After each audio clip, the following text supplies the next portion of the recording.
和聪明人说话就是方便，再结合他体内那一团微弱的真气，看来他家也不是一般人。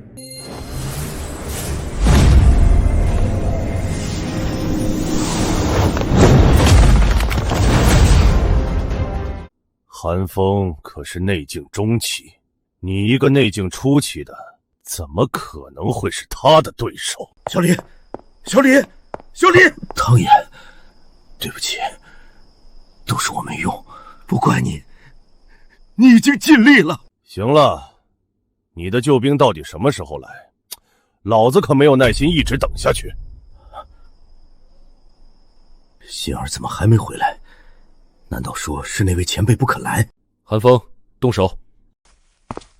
你别过来！我已经请了高手，他来了一定不会放过你们的！受死吧！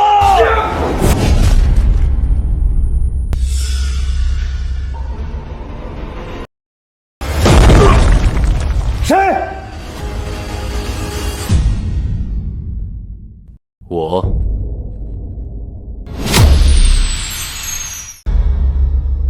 小李，我们有救了！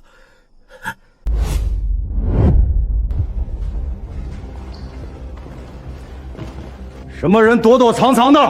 有能耐就站出来！站出来！你们鬼叫什么呢？这里只有我一个人。少在这装模作样了，你不过是一个普通人而已，怎么可能在我们面前悄无声息地击杀韩风？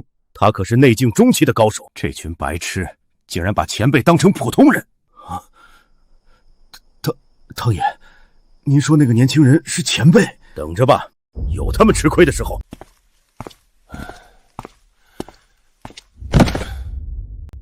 既然都到了，又何必躲躲藏藏的？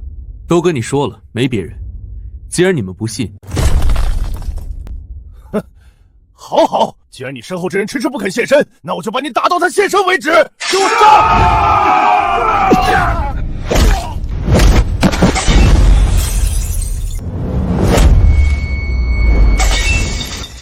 全死了！好，前辈就是这样。是你，前辈，他们这群人想取我性命，还请您出手救我。你就是他请来的救兵？不可能！你明明看起来那么普通，还不信吗？那就让你也躺下。你以为我和他们一样吗？去死！前辈小心，他是内境后期级别的高手。无妨，反正都是一拳。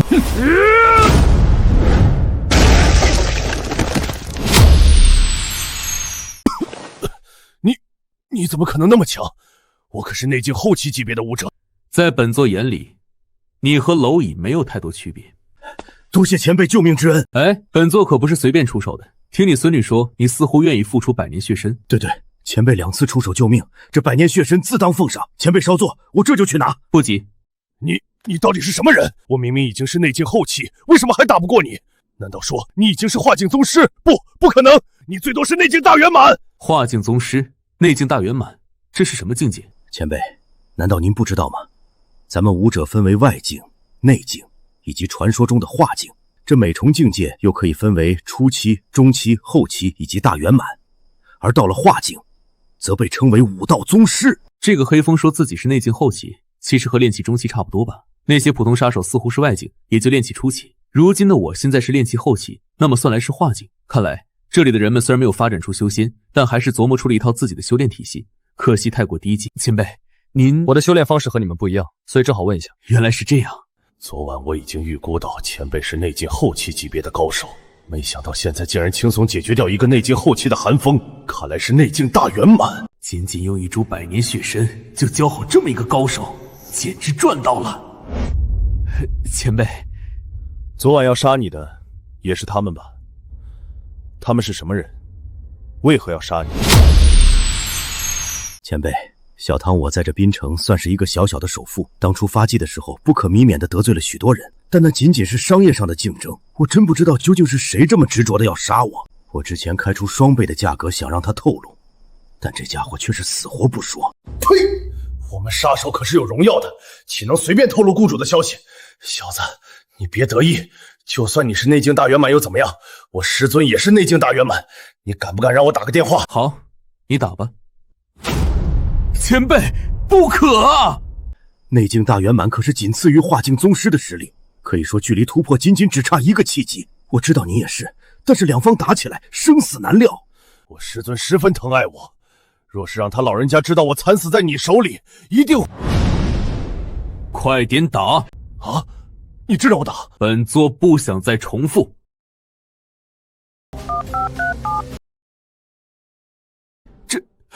前辈，真的不能啊！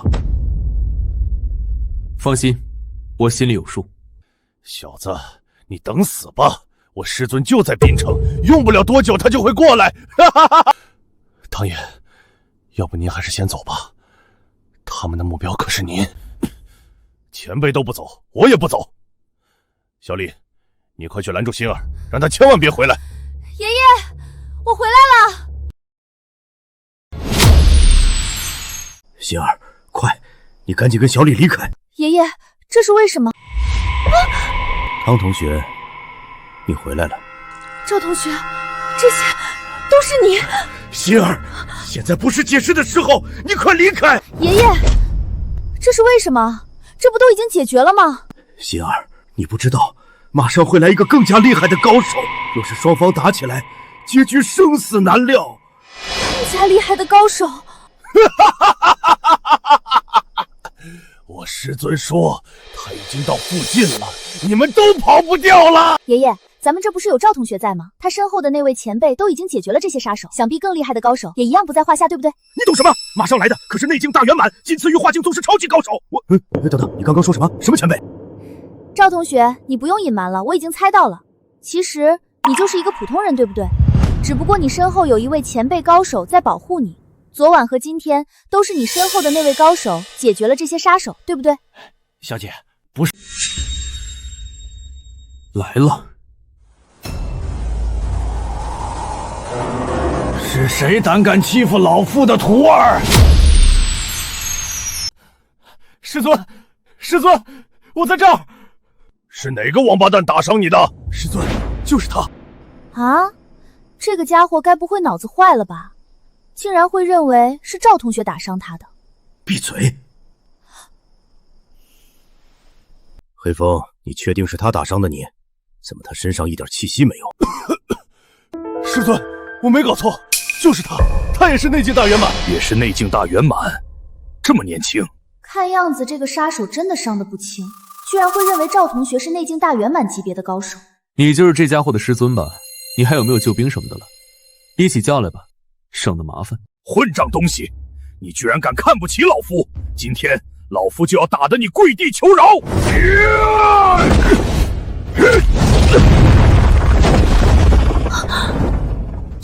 赵同学竟然就是那位前辈！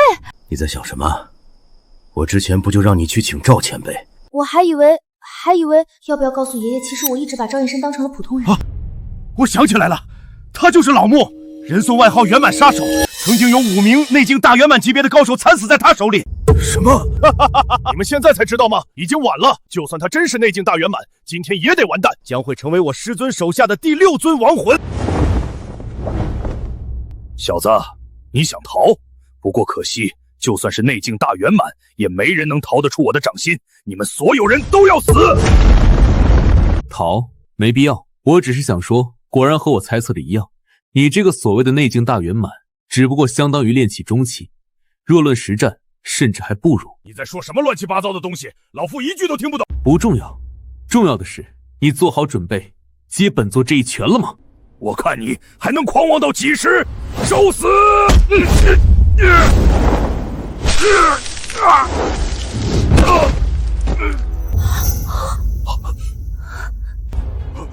师尊，师尊，你是化境宗师？什么？化境宗师？化境宗师？姑且这么说吧。这不可能，师尊，一定是您搞错了。他才多大，怎么可能会有这么年轻的化境宗师？刚刚老夫已经使出了全力，竟然连他一拳抵挡不住。他不是宗师是什么？没想到竟然会在这里碰见一个宗师，而且还这么年轻。难道今天真的要栽在这里？身体！师尊，救我！救我！说，究竟是谁让你来杀汤守凤的？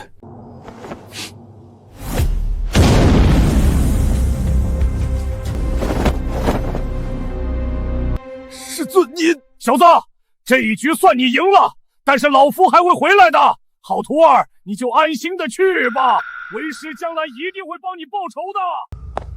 前辈，快追，绝对不能让他们跑了，要不然后患无穷。无妨，跑就跑了，反正在本座眼里都是蝼蚁。行了，小李，前辈自有打算。快说，到底是谁让你来杀我爷爷的？是不是只要我说，你们就不杀我了？你没有别的选择。我说，是隔壁吊石配营集团的胡配营。果然是这个王八蛋，他竟然敢对我下死手，我绝对不放过他。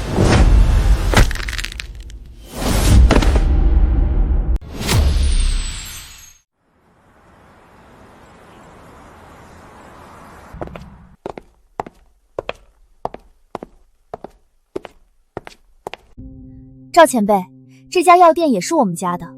爷爷说了，您又一次救了他，所以您需要什么药材尽管挑。好，那我就却之不恭了。哦，对了，以后别叫我前辈了，还是叫我同学吧。前辈的容易把我叫老，难道我很老吗？不老，一点都不老。赵同学，你可是比我还小1岁。大小姐，赵同学，你需要什么药材就报给他吧。我要黄芪、甘草、枸杞、五味子、当归、黄连、金银花、银杏这些，每种都给我备上10公斤的，有问题吗？先生，这有些药材是相冲的，是不能一起入药的。我知道，就这么备吧。赵同学怎么说就怎么做，还不快去！有了百年血参作为主药，再配上这些辅药，筑基丹就没问题了。西月，楚叔叔的身体不好，马上要过生日，我正好可以买点补品给他。谢谢你，周少，还是周少贴心。我要是有周少这样的人追，不得幸福死！狗男女！赵燕山，怎么是你？你怎么会在这里？怎么，连你们都能来，我不能来？咦，汤校花也在。汤校花你好，鄙人周立东，是周氏集团的继承人。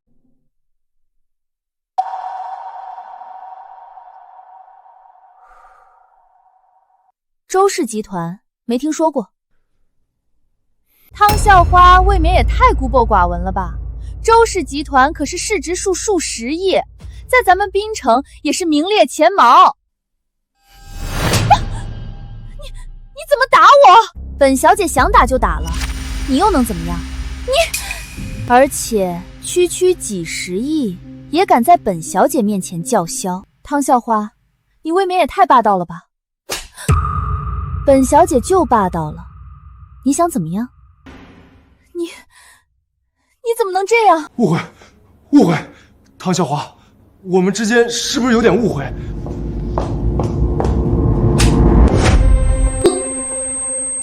敢得罪我们赵同学，打的就是你。同学怎么样？我打得不错吧？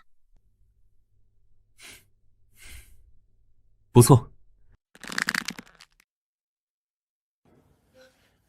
你们，赵延深，你究竟对汤永华做了什么？没什么，只是帮了他一点小忙而已。好，我们不跟你扯。经理，什么事儿？我们进来半天，你都不知道招呼客人吗？想要什么自己看。听说你们店里有珍藏的百年血参，我们想买，出价吧。消息挺灵通，可惜不卖。我们问的是经理，又不是你，你说不卖就不卖啊？这里有你说话的份儿吗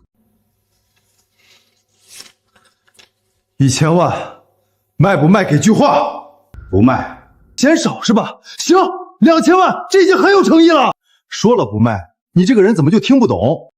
我明白了，你是想坐地起价，2500万，不能再多了。你是傻逼吗？我们大小姐都说了不卖，别说2500万，哪怕2亿5千万都不会卖给你。大小姐，这中药店也是汤氏的产业。没错，你猜对了，可惜没讲。我们走，西月，我们走。赵燕生，就算你帮了汤校花一个小忙，但是人情终究还是有用尽的一天，你还是要靠自己脚踏实地，要不然将来只会一无所有。楚西月，我怎么样和你无关？要不是看在林姨对我不错的份上，你以为你还能好好站在这里？你这话什么意思？昨晚的真相，我不相信你到现在都还不清楚。赵延深，你在乱说什么？本座这段时间忙，没工夫和你们扯，但是可以先收一点利息。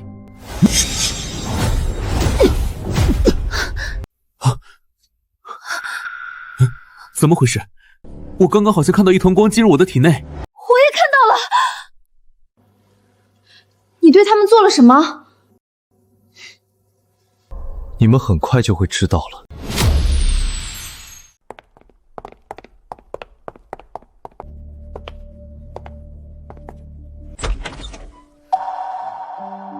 医生，怎么样？我有没有事儿？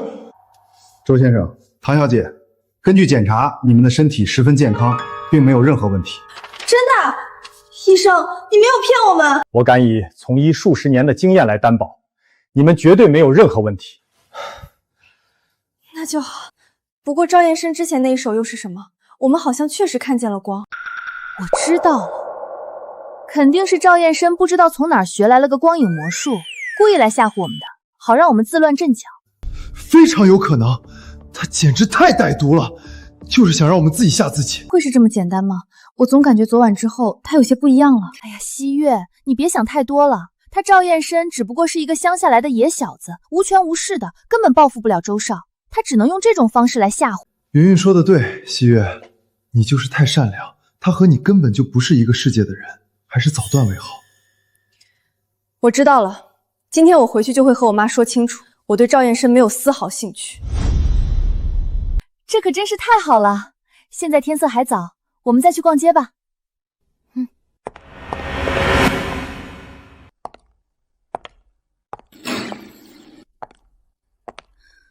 爸妈，我回来了。西月，你过来，燕生到底是怎么回事？老婆，你别这副口气，西月上了一天课，已经很累了。楚西月，今天你必须给我说清楚，燕生他到底怎么了？就是一点小误会而已，他有必要这么大惊小怪的吗？还给你告状，也就这点出息了。他都差点进局子，这叫一点小误会吗？老婆别恼别恼，气坏了身子可不值得。既然误会解除了，那就过去了。燕生他妈托我好好照顾，如果燕生真的进去，那我该怎么面对他？一定又是那个周立东搞的鬼。楚西月，以后不许你和这人来往。妈，你这是干什么？周少他人挺好的，你懂什么？这个人贼眉鼠眼的，一看就不是好东西。妈，我不许你这么污蔑周少。我知道你是在为赵燕生打抱不平，但我就是不喜欢他。你以后也别撮合我们了，我们根本就不可能。楚西月，你给我回来！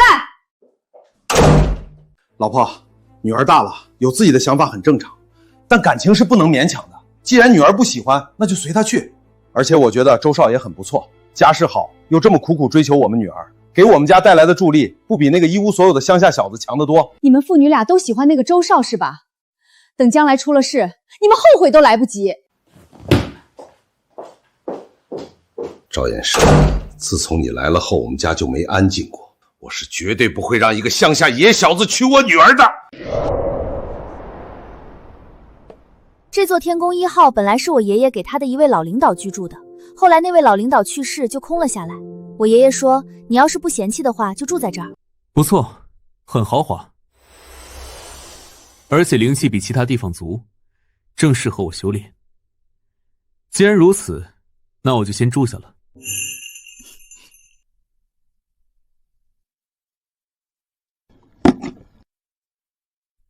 赵同学，百年血参和其他药材都放在这儿了，你看还有什么需要的吗？再给我找个香炉，半人高的。没问题，我这就去解决。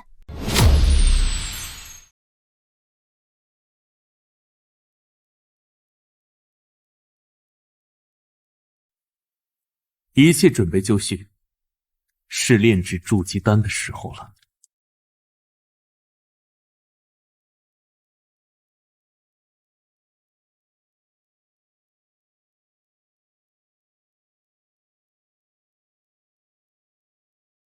火起！哈哈哈哈哈哈！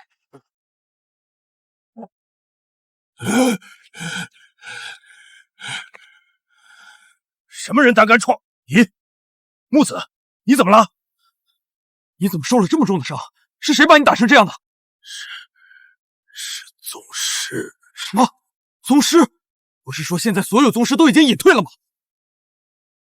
飞哥，打伤我的还不是普通的宗师，而是一个少年宗师。少年宗师？这不可能！上一个少年宗师都是在500年前了。这个时代想要成为宗师，最少都得60岁往上。真的，要不是牺牲了黑风，只怕连我也逃不回来。你别急，先好好养伤，等养好伤，我们再把东子叫回来。到时我们兄弟3人联手，哪怕真是少年宗师，我们也有资格斗一斗。行，你就在我这里先歇着，等我出差回来再叫东子回来。出差？你要去哪儿？去滨城。滨城周氏集团的董事长给了我1000万，想让我保护他一阵。什么？滨城？那个少年宗师就在滨城，你千万要小心。少年宗师在滨城，那我会注意的。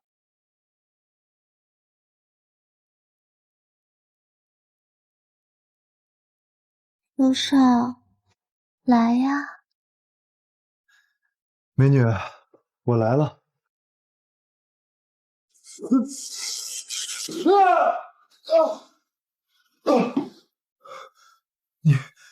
你身上怎么会有电？电，周少，你搞错了吧？周少，你怎么了？你别过来！快滚！快滚！快滚！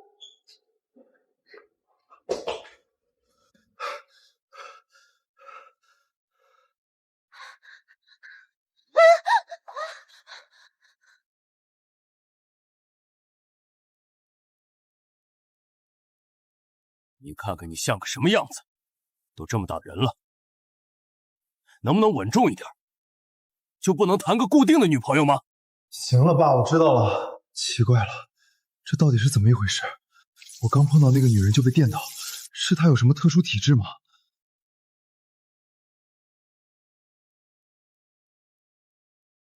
怎么了？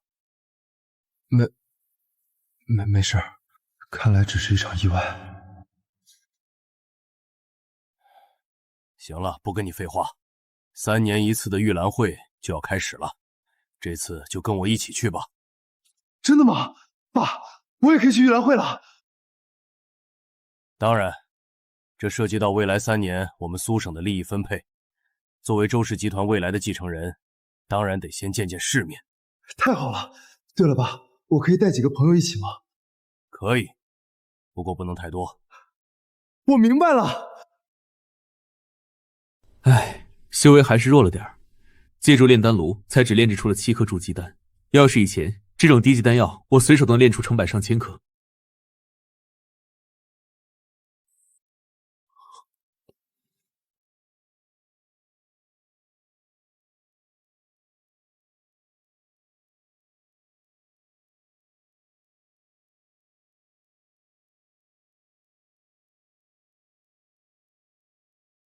赵同学，赵同学，你醒了吗？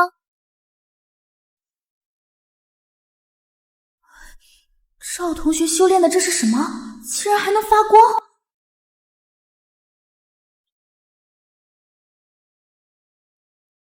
很好，没想到竟然仅仅1颗筑基丹，就让我突破到了筑基期。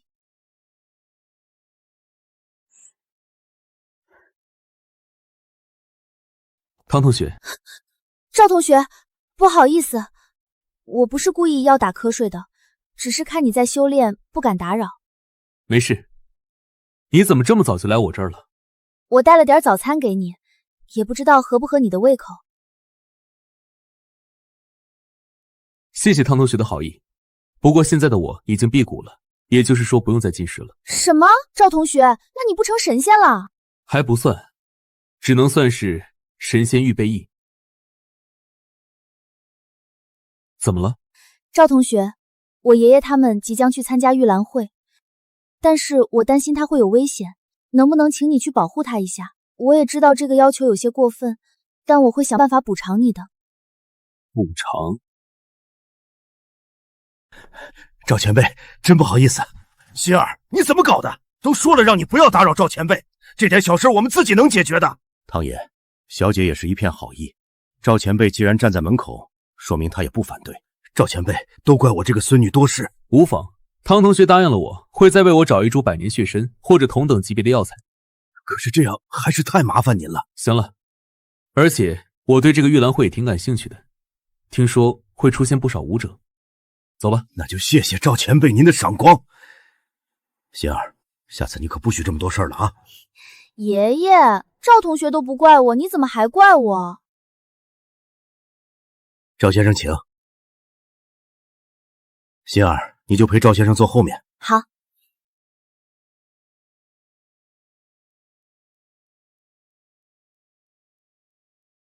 说说这个玉兰会吧，之前汤同学都没讲清楚。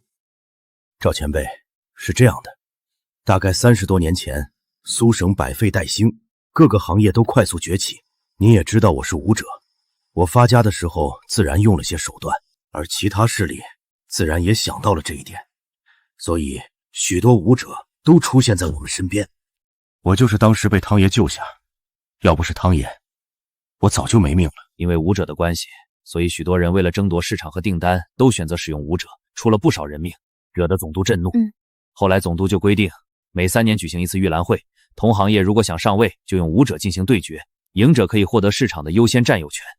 赵同学，你是不知道，3年前我爷爷请了一位内境后期的武者出手，足足花了5个亿，就这才勉强险胜。5个亿啊！赵前辈，这里就是海湖庄园，也是我省杨总督的私人住所，在这里没有人敢放肆，不仅仅因为杨总督的官方身份，也是因为杨总督自身也是一名内境圆满级别的武者。没想到武者竟然这么多，我以前都不知道。其实武者数量一直不少的，但武者圈也有规定，尽量不要在普通人面前展现。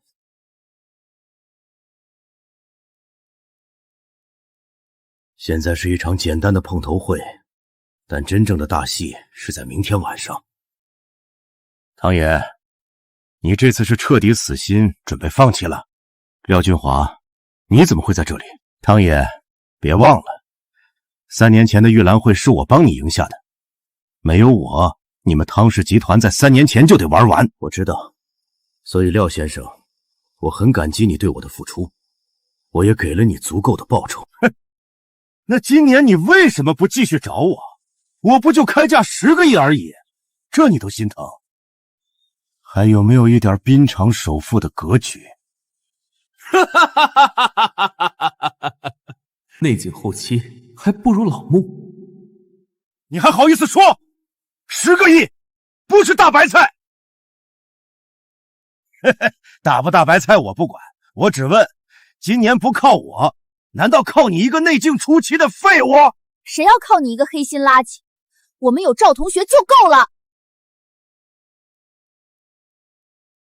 谁？赵同学？你说的不会是你身边的这个小白脸吧？大家快来看，堂堂的滨城首富竟然请了一个小白脸来帮他打擂。你别小看赵同学，他很厉害的。汤先生请的就是我。哼，汤爷，你不会真请了这个小白脸吧？你是打算直接缴械投降了？我现在给你一个机会，给我15亿，我再帮你打擂。廖先生，谢谢你的好意，但是不需要了，有赵先生一人足矣。汤天池，我看你是疯了，居然请一个普通人过来，别人不清楚，难道你还不清楚擂台赛的残酷性？赛前都要签生死状的，被人打死都是活该。哦，那挺好，省得我还要考虑收利的问题。小子，你是聋了吗？没听见我说的生死账？你一个普通人上去，连他们一拳都抵挡不住。谁告诉你赵同学是普通人的了？不是普通人，难道还能是内境大圆满吗？我可是内境后期武者，在我眼里，他和普通人没有两样。内境大圆满，我不是。小子，还算你有点自知明，你就是一个普通人而已，这里不适合你，还是赶紧回家吃奶去吧。谁说我只能是内境的？难道我就不能再高一点？不是内境，难道还能是化境宗师？你才多大？哪怕从娘胎里修炼，都不可能是化境宗师。如果你是化境宗师，我现在就当着大伙的面给你跪下。哦，跪下。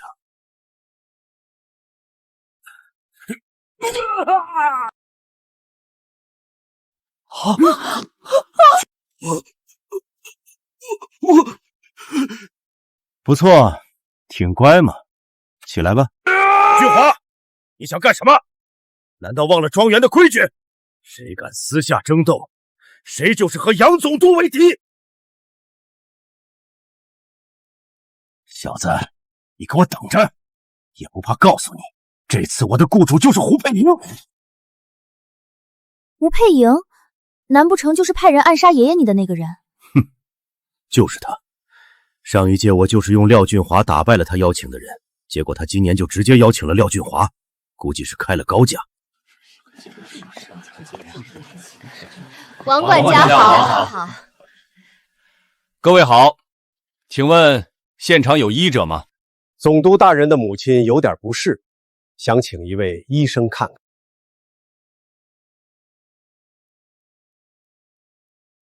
总督大人说了，如果能治好老夫人，他愿意一株青木果作为酬劳。青木果，这可是炼制天元丹的好材料。普通人服用天元丹后，再配合功法，即可成为修仙者。等忙完这些事情，就回家看看爸妈，顺便把他们也带上修仙之路。没有人吗？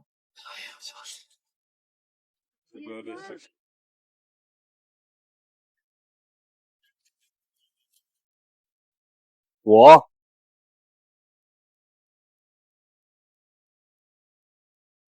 赵前辈，能让总督大人在这个场合求医的，病情肯定不简单。您有把握吗？有。你确定？要是敢糊弄，下场会十分摧残的。王管家，赵前辈是我请来的高人，他说有把握，不妨让他一试。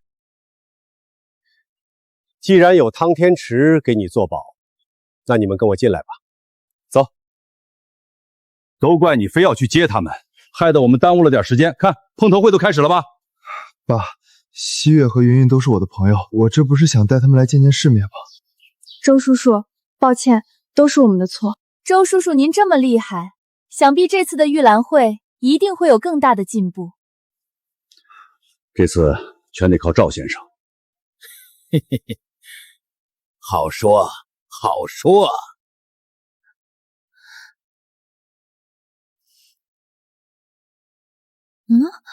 那个背影怎么看着像赵建深？连我都要靠周少的关系才能来，他一个乡下野小子，怎么可能就机会来这里？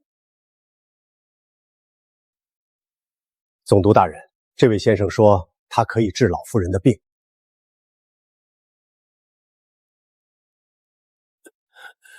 你病的恐怕不是老夫人，而是总督大人你吧？放肆！你在胡说八道什么？总督大人怎么可能会有病？我看你就是个庸医。来人！误会，王管家，总督大人，这都是误会。总督大人也认为这是误会吗？年轻人，不要以为学了一点医术就可以哗众取宠，本督可不吃你这套。既然总督大人这般说，那看来是不想突破到化境了。告辞。化境？你一个毛都没长齐的小屁孩也配谈这个？小兄弟，等等，总督大人，小兄弟，你刚才那话是什么意思？总督大人不是信不过我吗？又何必跑来追问呢？总督大人问你，闭嘴！小兄弟，抱歉，是我这个管家不会说话，我一定会狠狠惩罚他的。王管家，掌嘴！没吃饭吗？用力！小兄弟，这下你满意了吧？总督大人，是不是每天半夜的时候，腋下3尺会感觉一阵疼痛？对对对，还有白日你也会感觉胸闷气短。虽然已经是内境大圆满，却总是提不起劲儿。如果你继续这么下去，不出1个月就得爆体而亡。还请神医救我！起来吧。神医不肯救我，我就不起来，宁愿跪死在这儿。难道你要跪在这儿接受我的治疗？谢谢神医，那我们里面去。王管家，让他们出去，注意保密。神医，实不相瞒，我这病已经困扰多年了，曾经暗地里找过无数神医，都未求医治好。这次无奈也是趁着玉兰会，打着给我母亲治病的幌子来寻找机会。你的病情很简单，卡在内境大圆满，就是因为经脉阻塞，你强行推动内力去冲击，反而使得经脉受损。我刚刚不是吓唬你，再这么继续，会使得体内脏器彻底崩溃。神医，那我现在怎么办？手伸过来。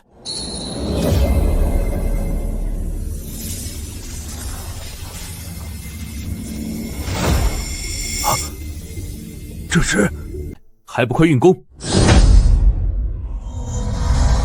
神医，请问我们家总督大人这是？他马上要突破到化境了。什么？化境？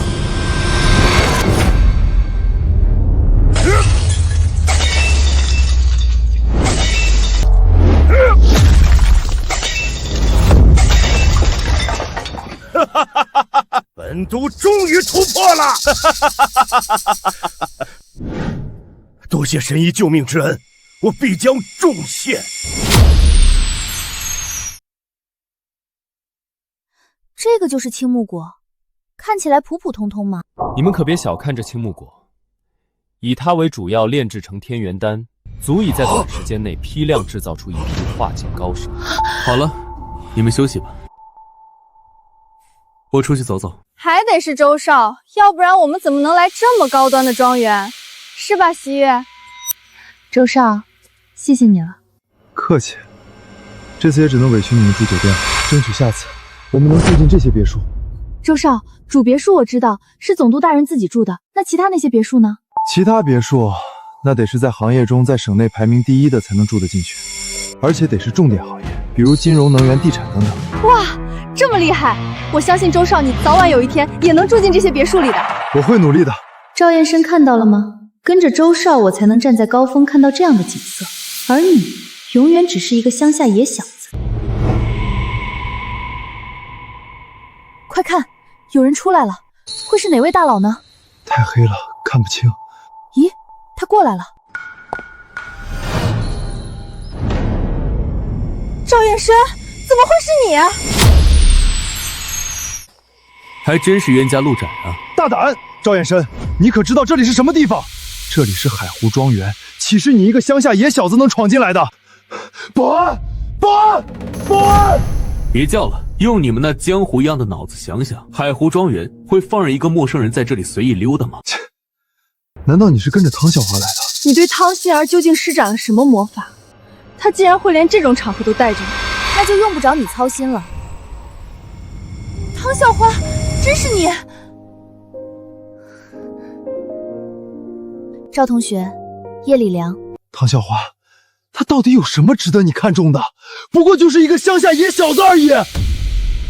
下次再让我听到你这么诋毁赵同学，就别怪我不客气。我知道你们和赵同学之间的恩怨，要不是赵同学说要慢慢玩，你们以为你们还能站在这里跟我们说话？汤莹儿，你这话什么意思？我记得他周家在滨城好像还排不进前5吧。我们汤家作为滨城首富，灭掉一个周家还不是轻轻松松？赵燕生，难道你永远都只会躲在女人身后吗？赵燕生，你说话啊！哎，你干嘛？有话就站在那里说，别过来。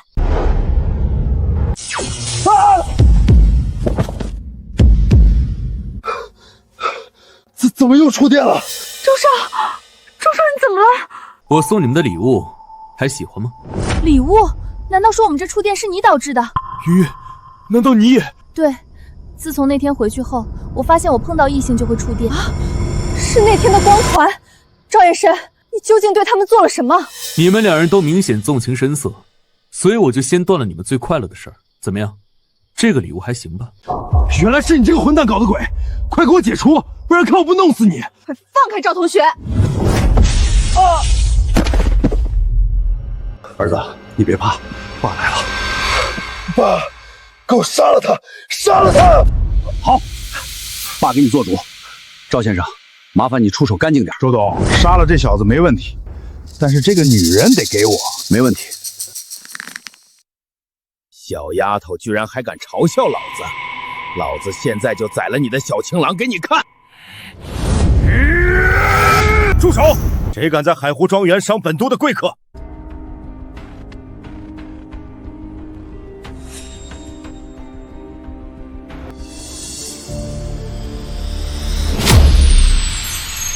总督大人，您怎么来了？本都再不来，只怕本都的贵客都要被你给伤了。总督大人说笑了，我们怎么会伤您的贵客呢？对对，我们怎么会伤总督大人的贵客呢？您看，汤校花这也不是好好的吗？我们都是校友，只是开个玩笑而已，对不对？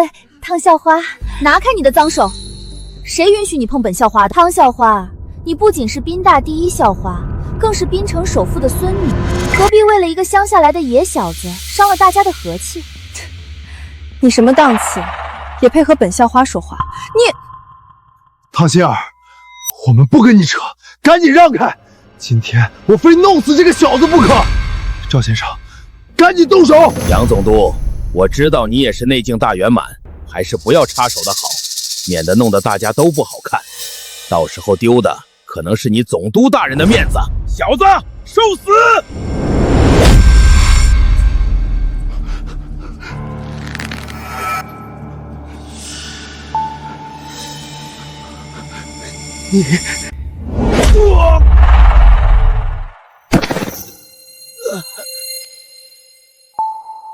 你这怎么可能？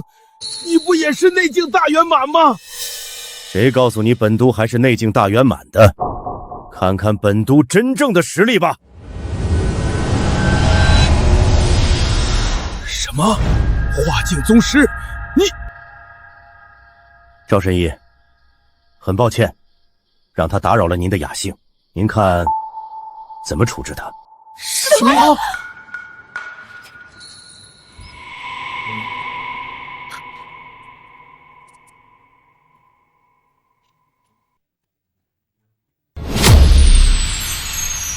等等，杨总督，您是不是搞错了？您称呼赵燕生为神医？不错，这不可能，他就是一个乡下来的野小子，怎么可能会是神医？你们这群垃圾，怎么可能知道赵同学的真正厉害之处？这么说来，今天我们来的时候看到的背影真的是你？总督大人的母亲身患重疾，是赵神医出手帮忙治好了老夫人。赵神医可是我们海湖庄园的贵客，不允许你们任何人欺辱他。杨总督还真是够谨慎的，这个时候都还要用这个借口。赵燕生，你什么时候学会这种医术了？为什么从来都不告诉我？你是什么人？我为什么要告诉你？赵神医，这个家伙怎么处置？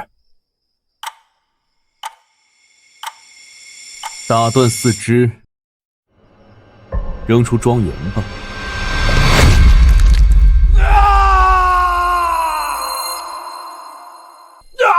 痛死我了！王管家，你还愣着干什么？给我把赵恒飞还有这些家伙轰出去！是。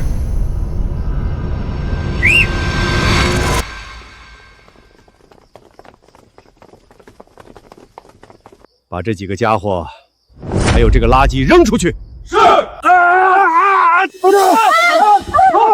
快滚出去！总督大人，总督大人，误会，这是误会呀！总督大人，我们知道错了，下次不敢了。赵叶深，老子是绝对不会放过你的。回去吧，赵神医，我送你。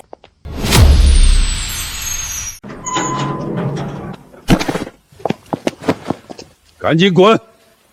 别再让我看到你们，要不然下次就不止这么简单了。怎么会这样？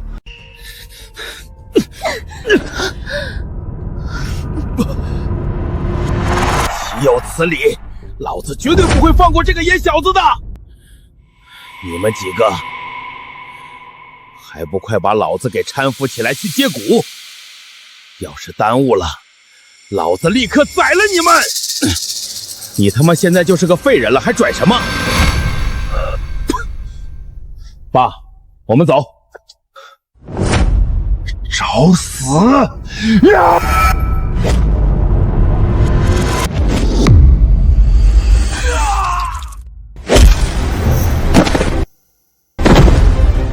周少，你不要紧吧？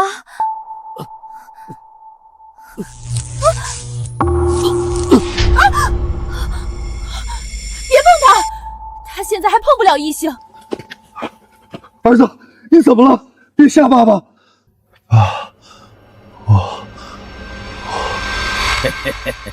你们也太小看我们武者了，我可是内境大圆满，距离化境宗师只有一步之遥，哪怕四肢尽断，杀你们几个普通人也是探囊取物，还不快过来扶老子！别逼老子把你们全杀了！赵先生，您稍等，我这就打个电话叫人。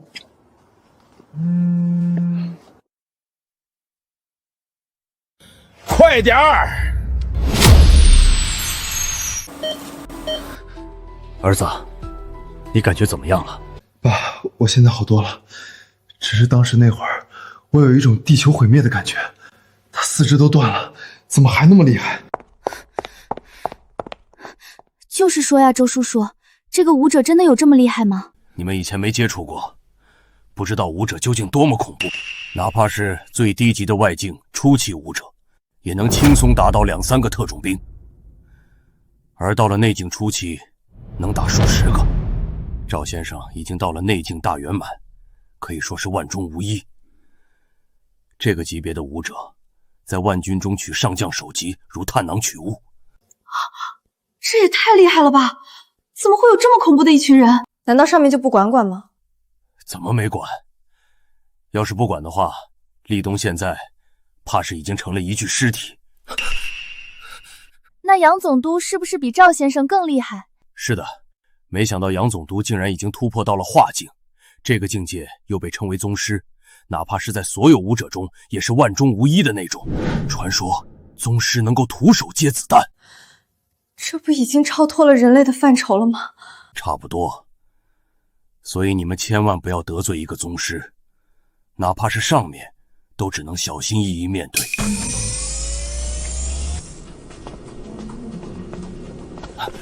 医生，怎么样了？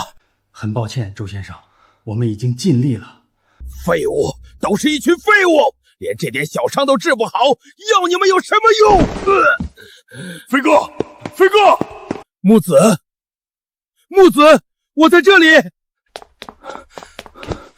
木子，我以为我差点就见不到你了。飞哥，你怎么会伤成这样？是谁打伤你的？你们怎么搞的？就是怎么照顾我飞哥的？如果飞哥有个3长2短，我要你们的命！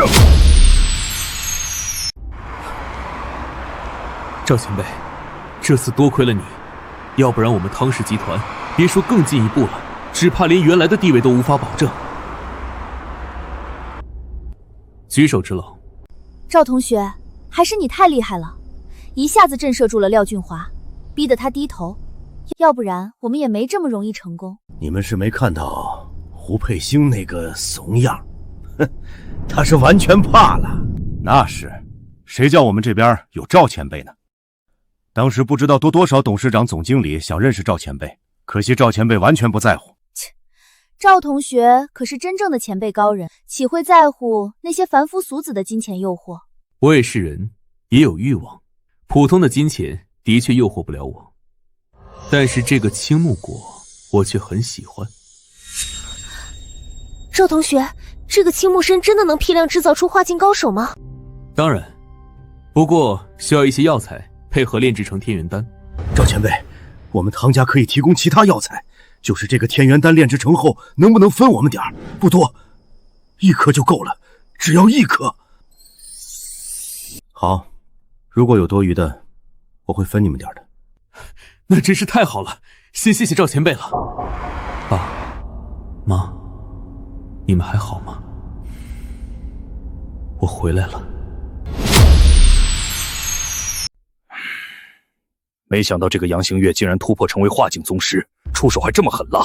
说起来都怪一个野小子，要不是他治好了杨行月他妈，杨行月又怎么会把他当成贵客，对我下如此毒手？野小子是谁？是个王八蛋，一切都是因他而起。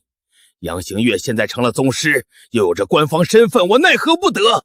但是这个乡下野小子，我也要打断他的四肢，让他尝尝我的痛苦。唉，对不起木子，之前还说等我出差回来就帮你报仇，结果我自己现在却成了这样。你能没事我就很高兴了，现在只等东子回来。木子，飞哥，是东子回来了。飞哥，是谁把你伤成这样的？是谁？东子，别动，好好躺着。告诉我，到底是谁把你伤成这样的？这个王八蛋！飞哥是被杨行月那个老东西给伤的，他现在已经成了宗师，我们只能认栽了。杨行月，他也突破到宗师了。不过那又如何？管他是谁，伤我兄弟的都要死！等等，东子，你说也？维亚，谁还不是宗师了？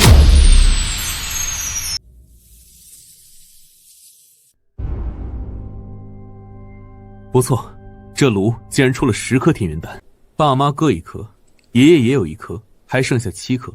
汤天池和汤心儿2人对我也算恭敬，可以分给他们2颗。赵同学，我给你带了点怡红园的美食。赵同学，我知道你已经辟谷不用进餐，但这享用美食也是一种享受。有道理，那就尝尝吧。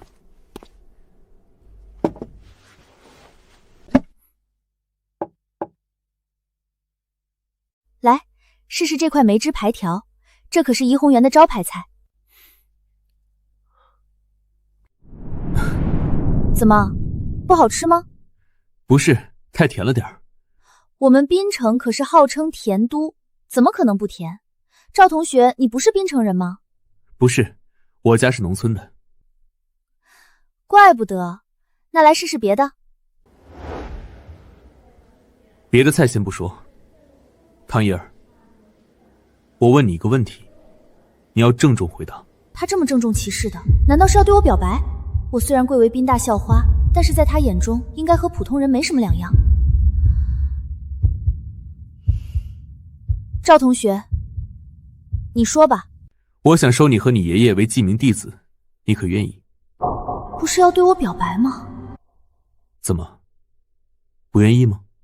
愿意，我太愿意了。好，去把你爷爷叫来吧。天元丹已经炼制完成，想要在短期内成为宗师级别的高手，那必须得配合我的修炼功法。那我这就叫爷爷过来。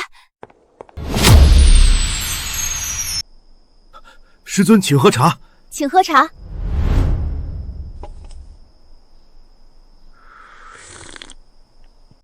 从现在开始，你们2人就是我的记名弟子了。参见师尊。起来吧。师尊，那我们何时开始修炼？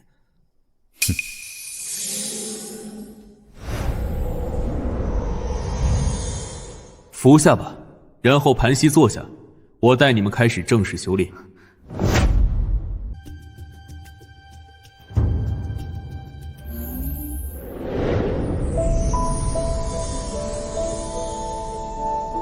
李管家，你先出去吧，守在门口，没有我的吩咐，任何人不准进来。是。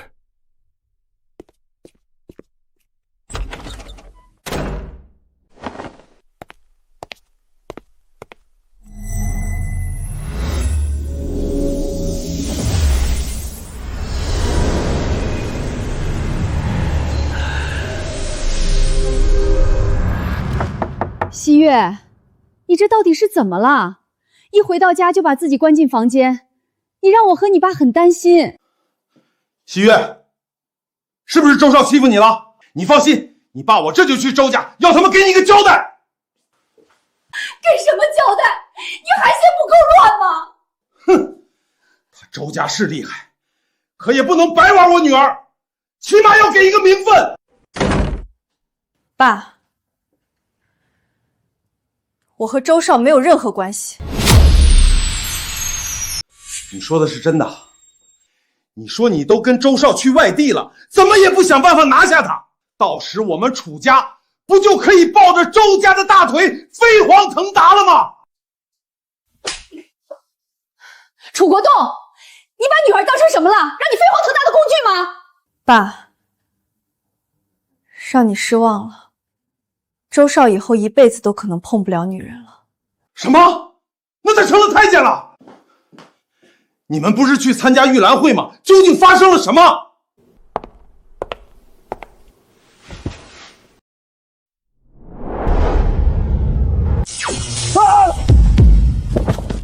我送你们的礼物还喜欢吗？啊，是那天的光团。赵延深，你究竟对他们做了什么？你们两人都明显纵情声色，所以我就先断了你们最快乐的事儿。西月，你身体有没有事儿？要不要去医院看看？周少怎么？我在玉兰会看到了赵延深。赵延深？那小子怎么也在玉兰会？他该不会是听说后悄悄溜过去，想认识大佬，好一飞冲天吧？哼！爸，赵延深他竟然有一手神奇的医术，他竟然治疗好了总督大人的母亲。什么？那个乡下野小子竟然还治疗好了总督大人的母亲？那总督大人岂不是欠他一个天大的恩情？没想到延深竟然还有这一手，我就知道兰心的儿子果然不一般。知道周少为什么会变成太监吗？对哦，周少怎么会成为太监？等等，你该不会是想说是这个小子搞的吧？没错，这就是他的报复。不仅如此，总督大人还把他封为贵客，把我们都给赶了出来，甚至还把周叔叔特地请的高手都给四肢打断。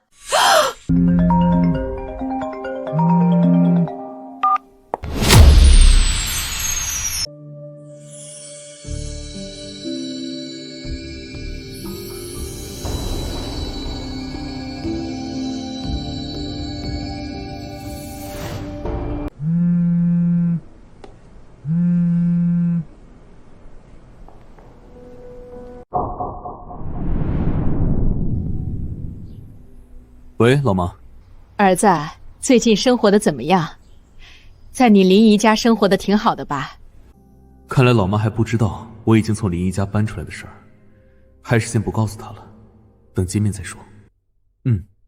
挺好的。你和西月那丫头相处的如何？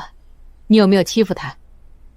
小时候你可没少欺负她，她是女孩子，记得让着点儿。我知道了，老妈，你打电话来不是单纯为了说这些的吧？当然不是，下个月就是你爷爷的60大寿，同时也是赵家村建村300周年的纪念日，所以他们准备大办一下，就召集所有赵家村的主脉支脉回来庆贺庆贺。我知道了，正好我也打算近期回去一趟，给你带点礼物。你这孩子还带什么礼物？人记得回来就行。哦，对了，我也邀请了你林姨一家，到时记得一起来。挂了啊。上一世好像也发生过这事儿，不过那会儿我已经在牢里了。听老妈的口气，好像还发生了点不愉快。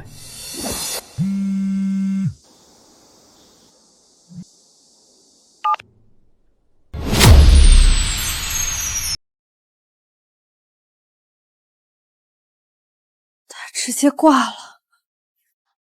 他怎么能电话都不接下？还不是你们父女俩干的好事儿，彻底伤了燕深的心。老婆，我知道都是我们做的不对，可现在周立东那个小子和太监没什么区别，显然不可能和咱们女儿继续了。相反，赵燕深这小子一跃成了神医，还让总督大人欠下人情，他的未来无疑比周立东强的太多。你可一定要帮帮咱们女儿啊！说来说去，你还不是见燕深身份地位不一样了，才又凑上来。我告诉你，打从一开始我就欣赏燕深这孩子，根本不看其他。对，老婆，还是你眼光好。你看咱女儿都憔悴成什么样子了，你也不想看到女儿继续这么颓废下去吧？西月，你是怎么想的？也是和你爸一样，觉得周立东靠不住了，这才转换目标，还是真心觉得燕深好？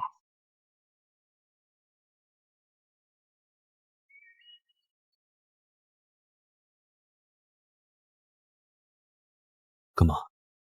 你管我？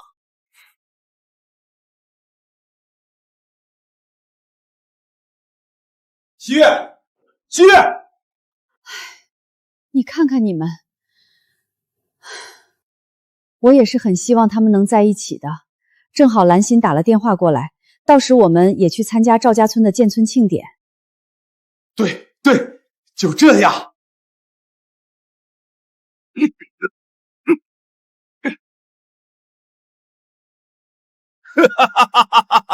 师尊，我感觉我现在比以前强10倍。爷爷，我也一样。你们现在才刚到炼气初期，算是刚刚进入修仙世界，距离终点还很远。没想到我老汤竟然有一天也踏上了修仙之路。那师尊，您现在到什么修为了？我不过区筑基期而已。炼气后期就相当于化境宗师了，筑基期岂不是完全超出了人类范畴？你们好好修炼，迟早也能达到这个境界的。对了，下个月我老家要举办个庆典，到时你们和我一起去吧。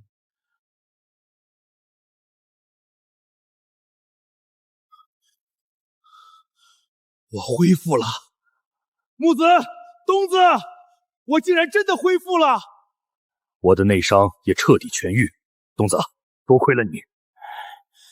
没什么，谁叫我们是兄弟？正所谓有福同享，有难同当。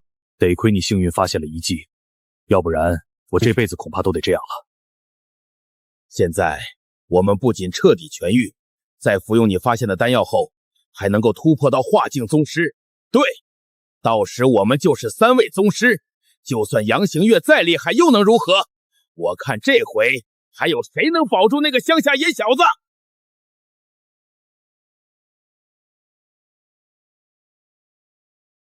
师尊，这就是赵家村吗？看起来还挺不错的。我们赵家村几百年也出了不少人才，自然把村子建设的不错。我爸妈妈他们在前面。爸妈，你们怎么到村口了？不是说让你们在家里等吗？这不是有客人上门吗？我们自然得出来迎接了。阿姨好。你好，你是？我是赵同学的学姐，我叫汤心儿。不好意思，师公师奶，这是我孙女儿，有点调皮了。等会儿，老先生，你刚刚叫我们什么？师公师奶啊，我们是师尊的弟子，自然得这么称呼您。儿子，这是怎么回事？简单来说，就是我收他们2人为徒了，自然得这么称呼您2老。啊？你能教他们什么？师公，师尊他老人家可厉害了，上天入地无所不能。等会儿，这些什么师公师奶的，咱们回头再说。儿子，你林姨他们呢？我也邀请了他们一家前来观礼的。老妈居然还邀请了林姨一家。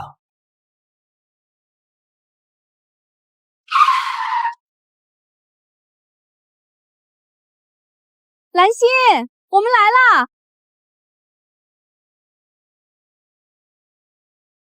秀云，兰心，真是好久没见了。咱们上一次见面都得5年前了吧？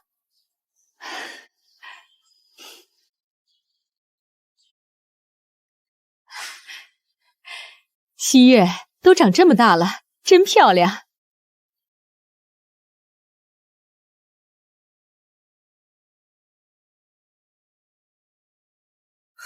真是阴魂不散，怎么走哪儿都能碰到这个人。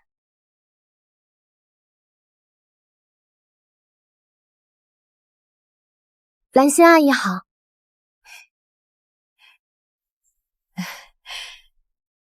来，西月，刚刚我们都没看见你，还以为你和燕深吵架了呢。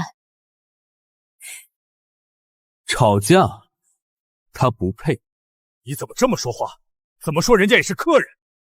客人？哼，心儿，你来说。好的，师尊。也不知道谁呀，当初某富二代各种诬陷威胁师尊的时候，不仅完全没帮师尊说话，反而还各种嘲讽打击。你个小丫头片子，这里有你说话的份儿吗？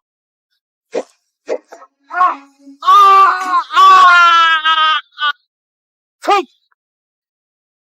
儿子，这到底是怎么回事？老妈，我知道你想撮合我和楚曦月，但是我正式告诉你，我和楚曦月是不可能的。事情就是这样，师奶，您看清楚这女人的真面目，这样一个拜高踩低的女人，配得上我师尊吗？师尊？你拜她为师学医了？闭嘴！楚曦月，我真不知道你怎么还有脸来的。莫非是觉得你那位周少碰不了女人了，又见到师尊和杨总督的关系，所以跑回来想和我师尊发展？告诉你，做梦！我怎么教育出你这样的人来？你都被你爸给惯坏了！快给燕深道歉！秀云，有话好好说，别打孩子啊！兰心，都是我没教育好女儿，让燕深受了这么大的委屈，我对不起你们。你放心，我绝对不会再让西月纠缠燕深。啊，西月，老楚，我们走。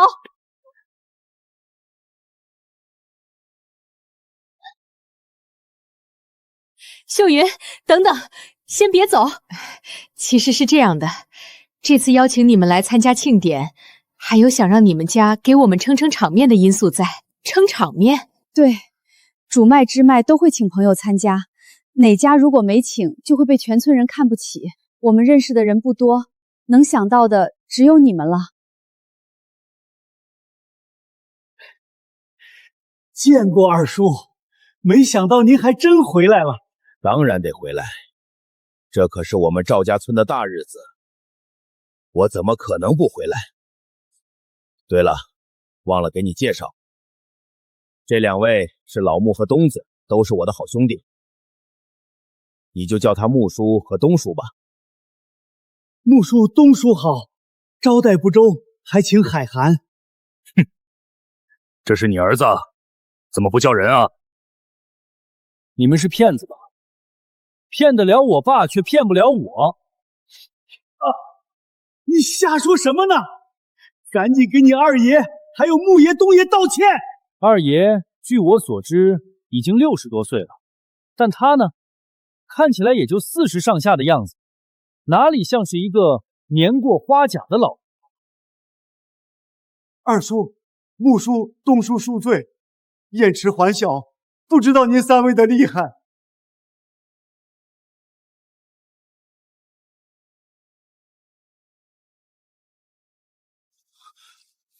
你想干什么？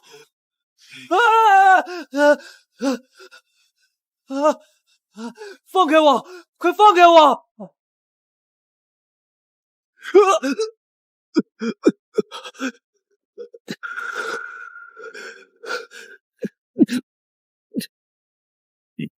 二叔，燕池他还小，他嘴欠不懂事儿，求求您老人家放他一条生路吧。行了，飞哥，自家晚辈吓唬吓唬得了，真出人命没法交代。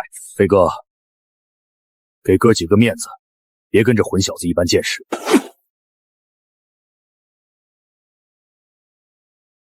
哼！既然木子和东子发话了，我就留你一条小命。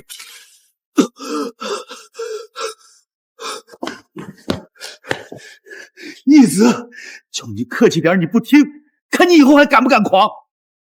哟，小子，看你这眼神，还是觉得老子仗着长辈身份压你，心里不服气？不敢。我今天还真要叫你心服口服。东子，去，给我找块砖头来。我去拿。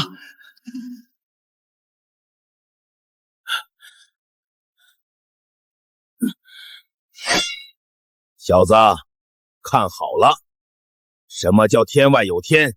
什么叫宗师？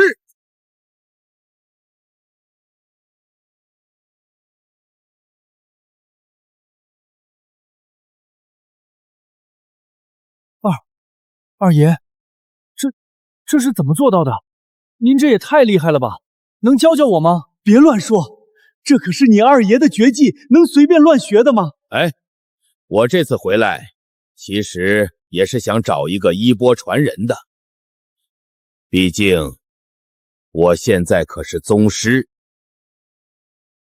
我这次回来，本就是要寻一个衣钵传人。毕竟，我现在可是宗师。真没想到，我的二爷竟然会这么厉害，还是一位宗师。这样一来，我们一家将会成为赵家村永远的村长。不行，我得去找赵燕申炫耀下。赵燕申，你快出来！我知道你昨晚已经从城里回来了。这么一大早的，你叫我干什么？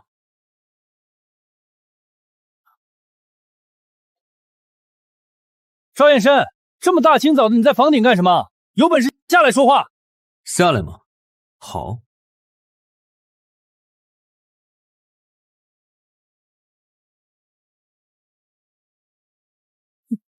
你不是你叫我下来的吗？有事说事吧。可以呀，在外面这么长时间没白混。不过告诉你，在我面前一切都是徒劳的。你想说什么？我二爷回来了，而且我二爷还是宗师。宗师？没错，就是宗师。我估计你也不知道宗师是什么，总之就是非常厉害。是，你以前学习成绩非常好，还考到了大城市，但是那又如何？你永远都会被我压着，你们一家在赵家村永远都抬不起头来。哈哈哈哈哈！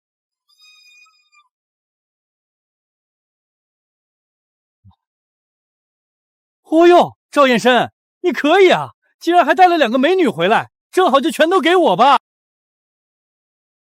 赵燕申，你可以啊，竟然还带了2个美女回来，正好就全都给我吧。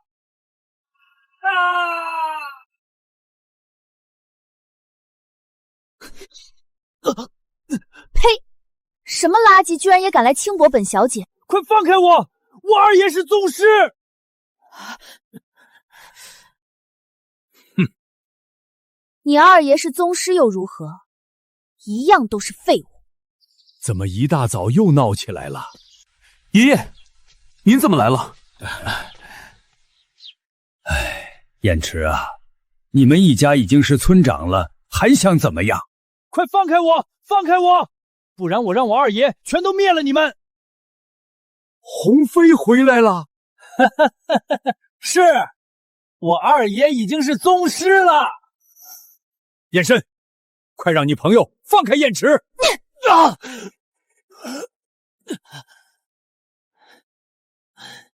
你们好得很！等着，我这就去告诉我二爷去。没想到鸿飞居然回来了，这下可难办了。爷爷，您别担心。你们都不知道宗师的厉害，算了，我进去再讲给你们听吧。你们都不知道宗师的厉害，算了，我进去再讲给你们听吧。所以你们知道武者的厉害了吧？刚才燕池还说，鸿飞已经突破成为宗师，那更是无可匹敌。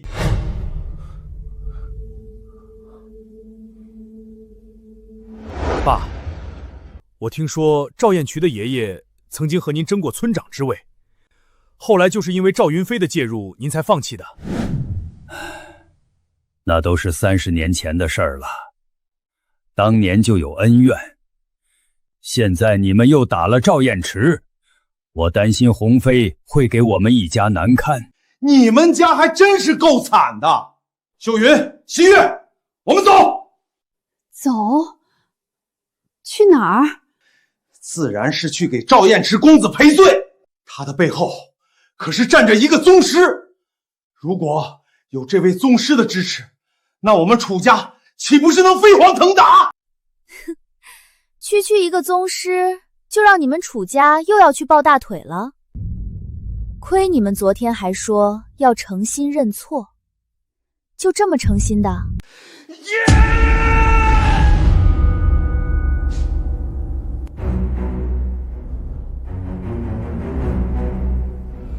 好大的口气，还区区一个宗师！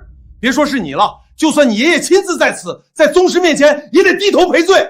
正好，刚刚赵公子对西月很有兴趣，说不定我们家还能和宗师扯上关系呢。走！等等，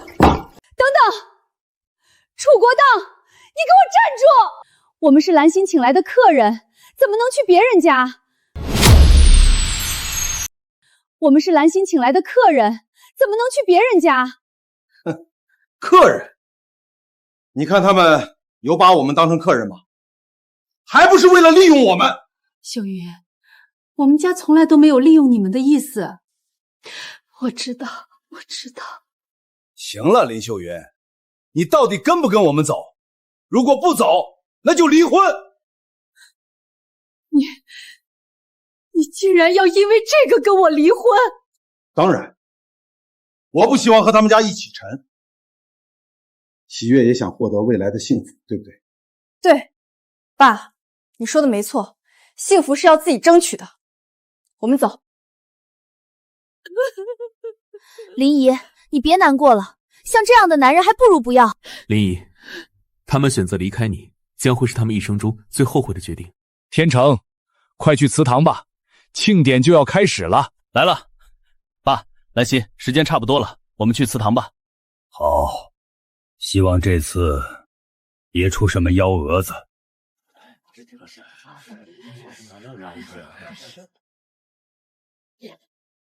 等等，你们不能进。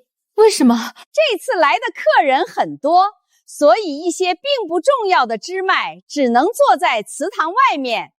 喏，这就是给你们准备的席位。这就是给你们准备的席位。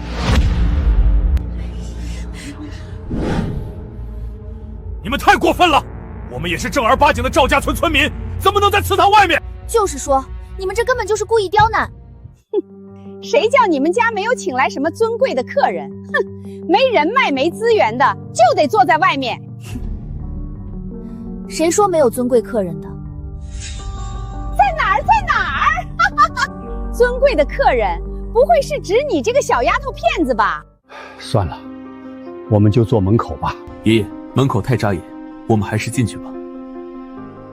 师尊想要进去，谁也拦不住。哼！这里有你这个老东西说话的份儿吗？怎么，你还想打人吗？来人！我看谁敢坏了我们赵家村的庆典！别闹，今天大喜的日子，谁都别闹。行吧，那我们就陪爷爷坐在外面。师尊，这会不会太委屈了？无妨，只要爷爷高兴就好，坐哪儿都一样。你们几个就在这儿盯着，不许他们几个进去。你们几个就在这儿盯着，不许他们几个进去。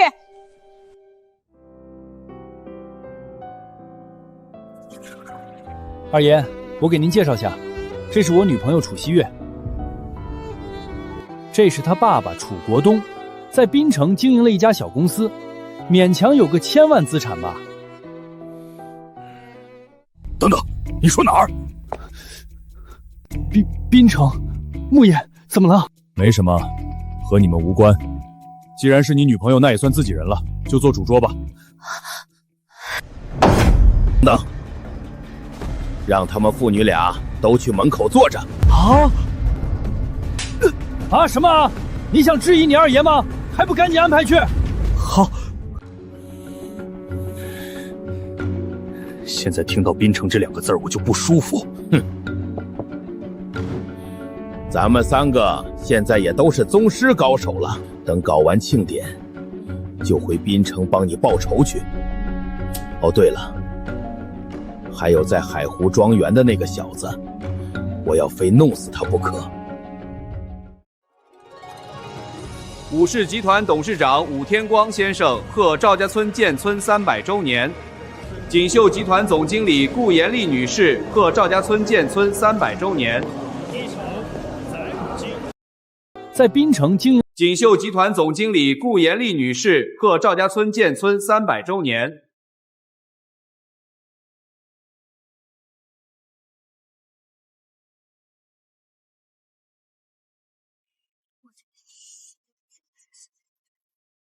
爷爷，他们实在太过分了，要不您就赶紧亮出你的身份吧。我梁赵家村的这些人不敢再让我们坐着。师尊都没说什么，你安静点。而且这也未尝不是一种修心。可是，哦呦，你们怎么坐在门口不进去啊？不会是进不去吧？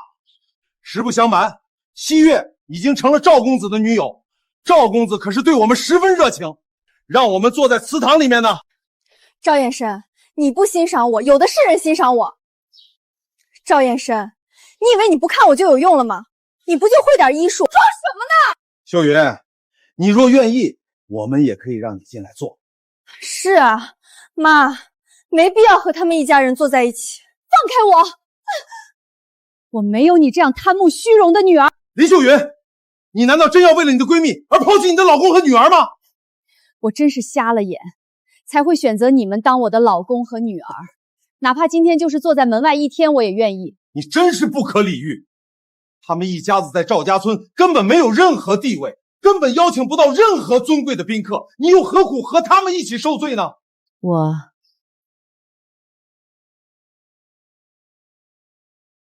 请问，这里就是赵家村的祠堂吗？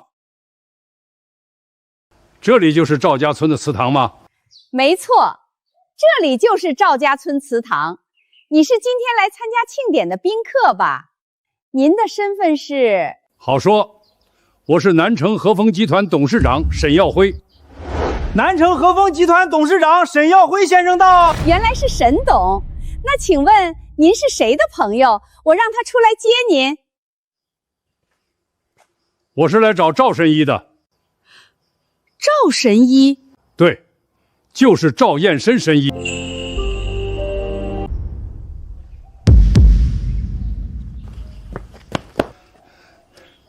赵神医，您怎么坐在这儿？你是赵神医？你不认识我了？我是和风集团的小沈，之前在海湖庄园我们见过的。原来是你啊！你怎么来了？这不是听说赵神医的老家要举办建村300周年庆典，我冒昧前来参加，还请赵神医恕罪。无妨，来者是客。该不会这个什么和风集团就是个山寨公司吧？谁知道呢？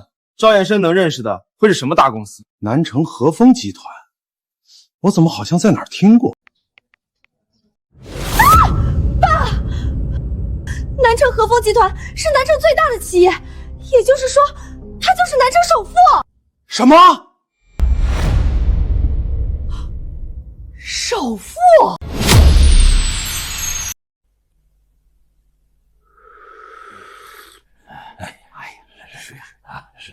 南城和风集团董事长沈耀辉先生到。南城和风集团，这好像是南城最大的企业吧？飞哥，你们赵家人还真是能人辈出，居然还有人认识南城首富。这和风集团我也听说过，非常有实力。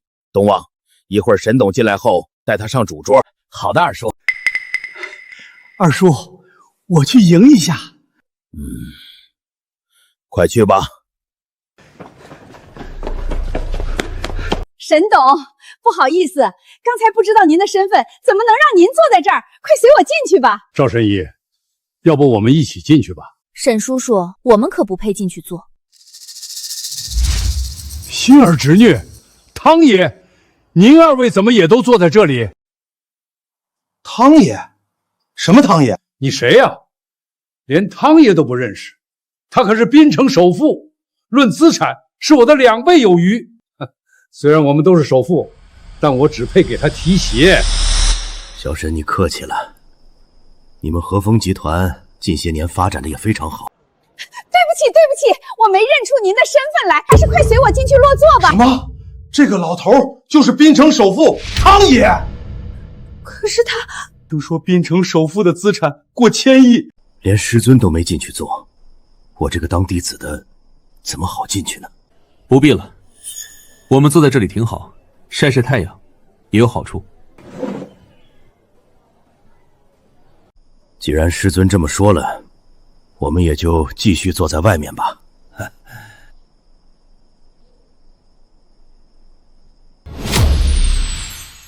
调城圆圆集团董事长圆圆先生到，怀城宋氏集团董事长宋新宇先生到。圆圆集团和宋氏集团，那在他们当地可都是首富级别的存在。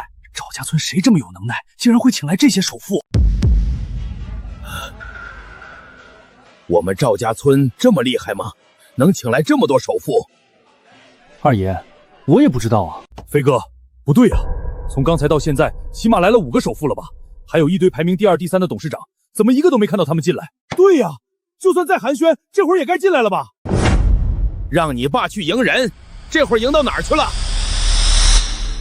二爷，我也不知道啊。二叔，大事不好了！怎么回事？不是有很多董事长首富来了吗？人呢？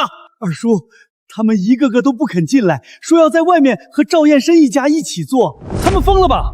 放着内堂不做，非要和赵燕生他们坐在一起干嘛？飞哥，这情况有点不太对，我们还是出去看看吧。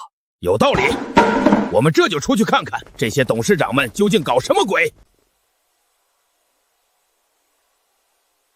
儿子，这究竟是怎么回事？就是说呀，让这么多一群大人物陪我们坐在门口，不太好吧？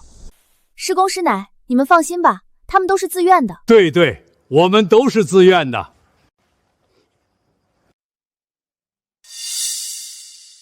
我明白了，这些人都是赵燕生找来的演员，其实他们根本就不是董事长们，他是想让我知难而退。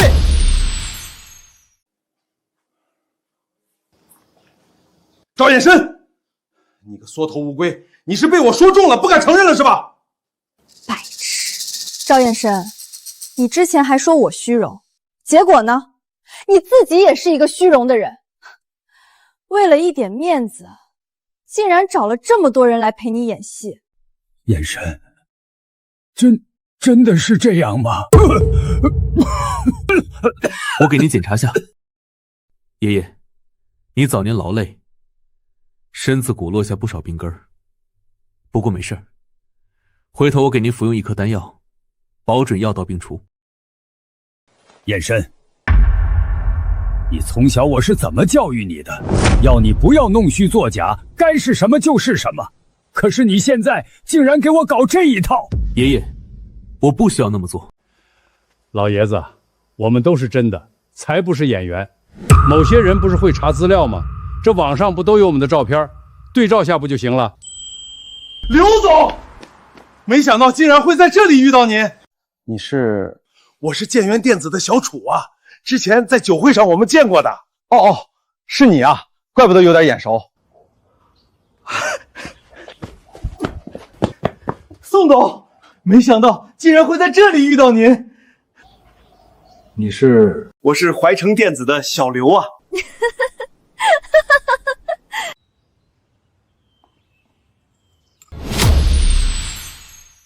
爸，他们不是演员，他都是真的。什么？都是真的？某些人还真以为我们跟他一样，喜欢弄虚作假、趋炎附势的走捷径呢。不知诸位贵客劳门有失远迎，失敬失敬。你们站在这里干什么？还不滚一边去！别挡了贵客的道。我还以为你们的地位有多高呢，搞了半天也就这样。臭丫头，怎么是你？回飞，好久不见。是你？30年不见，你竟然老成这样，恐怕马上就要死了吧？放心，我爷爷活得一定比你长。哪个王八犊子？是你！好啊，臭小子，我还没去找你报仇，你竟然自己先找上门来了。木子、东子，当初在海湖宝典，就是因为这个小子，害得我变成了废人。木子，你怎么了？木子，你怎么抖得这么厉害？是他，就是他，把我打成重伤的。等等，木子，你不是说打伤你的是一个滨城的少年宗师吗？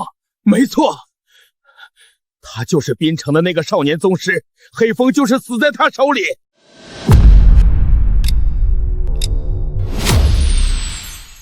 燕神，你也是宗师？老爷子，宗师算什么？我师尊他。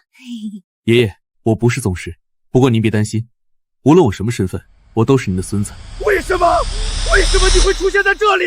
我明明都已经离开滨城了。木子，你冷静点。木子，你别怕他，他是少年宗师不假，可是我们现在也今非昔比了，我们也都是宗师。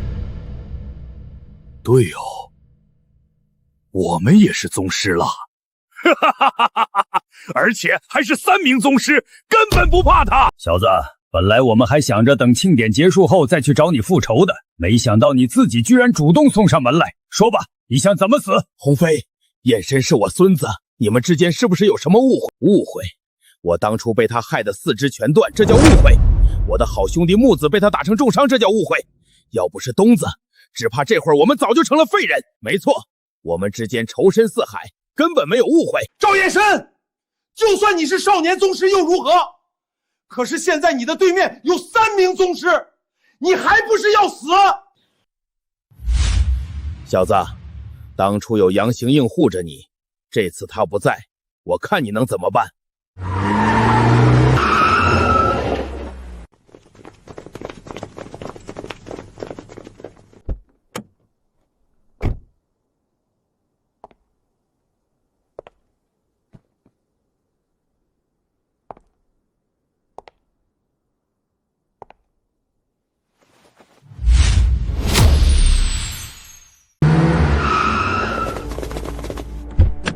总督大人，竟然真的是总督大人亲临！该不会总督大人也是为了这个小子来的吧？赵宗师，听闻赵家村建村庆典，本督也想来凑凑热闹，这可以吧？我都没通知你们，你们还真喜欢凑热闹。不过杨总督，恐怕你这会儿来的不是时候。难道还有人敢对赵先生你不敬？赵飞鸿，是你？你不是被我打伤了吗？怎么又恢复了？杨行月，我还没去找你报仇，你竟然也送上门来了！好，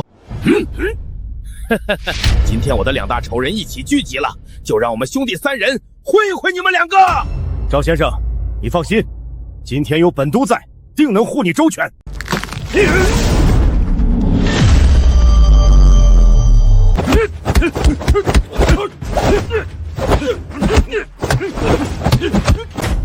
杨行月，虽然你也是宗师，但你只有1个人，又如何是我们兄弟3人的对手？臭小子，这下子轮到你了！我今天非要将你碎尸万段！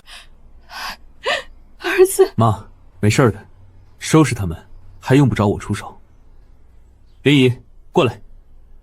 林姨，我知道您和我妈关系极好，之前对我也特别照顾，甚至为了我，不惜和你的丈夫女儿决裂。不是的，我……放心，我不会让老实人吃亏的。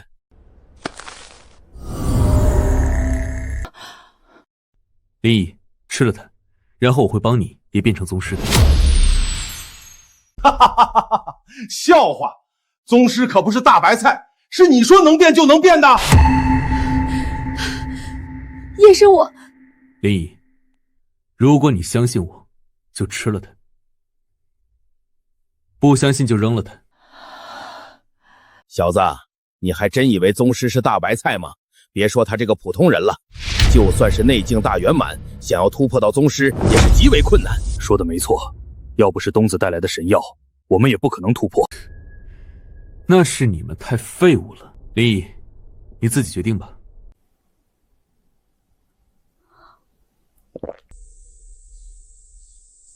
林毅，你盘膝坐下，我这就帮你运功。花里胡哨，我们才没跟你们耗费时间！臭小子，受死吧！星儿、天池，你们两个去拦住他。是，师尊。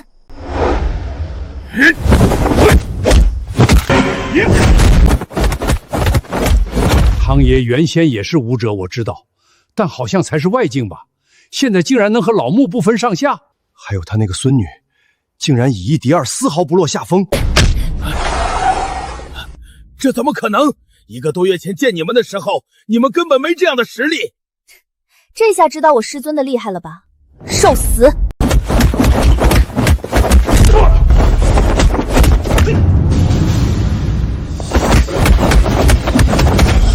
这股气息，宗师！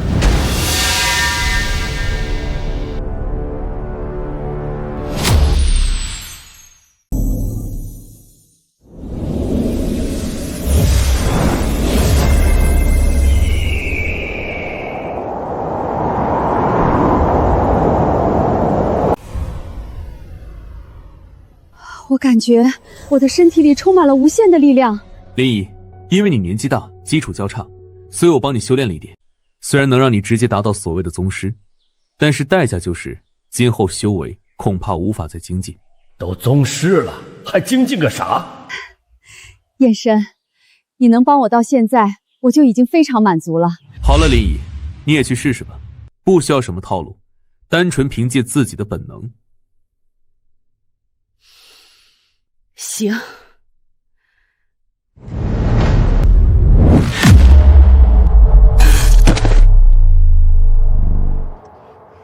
真的是宗师啊！肚子！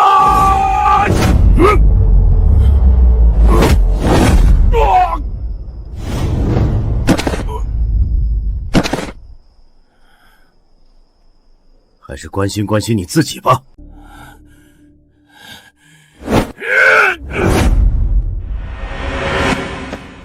你的心乱了。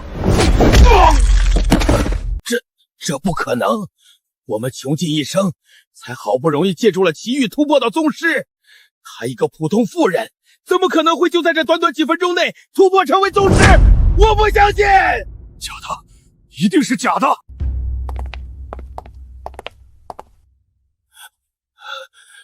你究竟是什么人？难道说你已经突破到了先天？先天？那个自从700年前的张真人仙嗣后就再也没有出现的先天？不入先天，皆为蝼蚁的先天。什么是真？什么是假？真真假假，假假真真。这个世界本就是一片虚妄。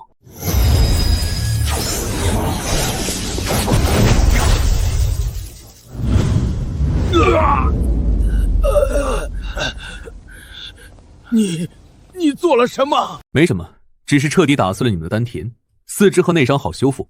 可是丹田一旦破碎，将再也无法恢复。也就是说，你们已经成为了废人。你有本事杀了我！杀了我！你不是人，废了我们丹田，简直是让我们生不如死。心儿，你们记住，修行即是修心，念头通达，才可无往不利。师尊，您这话什么意思？我怎么有点听不懂？简单来说，我这个人有点小心眼儿，得罪了我的人不会有好下场，包括陷害我的那2个，也包括他。